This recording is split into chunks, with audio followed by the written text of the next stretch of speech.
Hi, good evening, everybody. Hope you're having a good Thursday evening. I just wanted to quickly show you this. I've tried doing several videos dressed up and stuff like that, but it doesn't really do it justice. You can't really see it unless you're just centering upon the thing that I'm talking about without any whistles and bells. So I'm just going to show it for what it is. This is the HASBRO extremely nice Death Trooper blaster. They've really excelled themselves here, HASBRO, mainly because it's got a really nice slim trigger on there. It's got a really slim handle as well. Very ergonomical. It's got a textured grip, as I talked about in previous videos. It's nice because, you know, when you get the Kenner E111, the retractable stock, you know, it doesn't look right without it. This one's got it molded in, which just really adds a bit of gravitas to it. And it's really nice. And also it's heavy. It takes 3 batteries here in that compartment there. Can you see it with the screw? And it also gives you the option to put an additional stock on the back.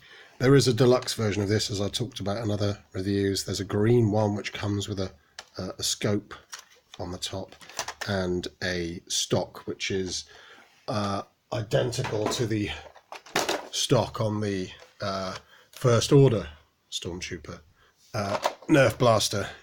I've put a bit of a beast of a scope on this one. This one's going to be modified later. I'm just going to do that in a nice clean black and then give it some detailing and weathering. But this thing's really heavy, really nice though.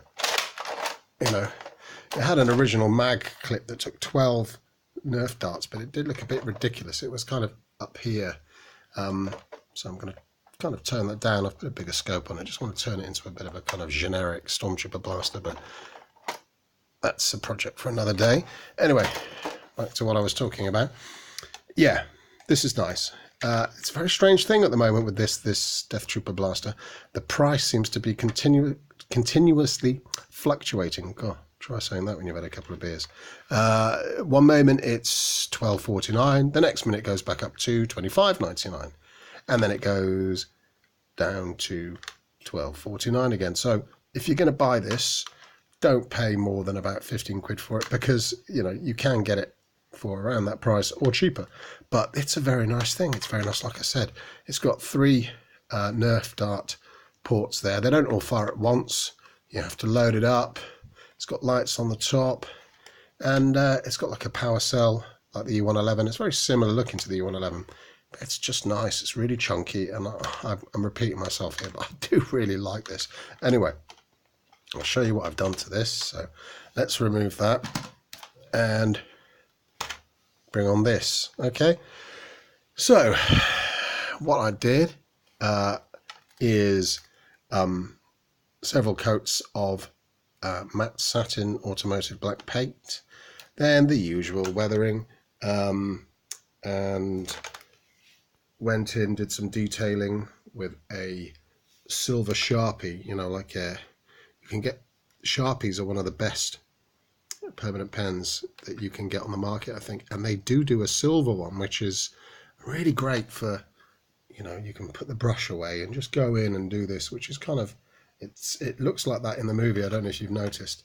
Then obviously the stock had to be very carefully painted, because you know you can't just spray it and that's it. You've got to spray. See, there's the original color underneath, and once you've activated the stock, the lights come on. There's the 3 ports which had to be masked off, and on the back I put a shoulder stock from a Recon CS6 Nerf rifle, which is a little bit more screen accurate than the stock that comes with the deluxe version of this. It's going to have a scope on it eventually.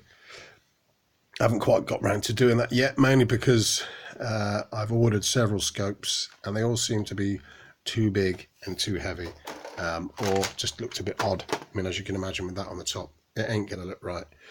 Actually, in the film, the scopes are on the side of the blaster. They're here. So it doesn't really need a scope at all to be movie accurate, but once I get one that looks the part, I will be spraying it up and adding it. Anyway, there you go. So let's check out the sound effects. Just get the, so it's quite loud. There we are.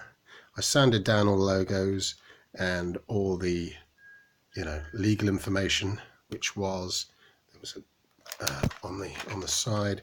I think it was all around here, I think, but that's all been sanded down. And there's the speaker on the side, and that's where this comes out of. And you get the old laser lights on the top. That was probably one of the most difficult parts to do, because this all had to be masked off. Anyway,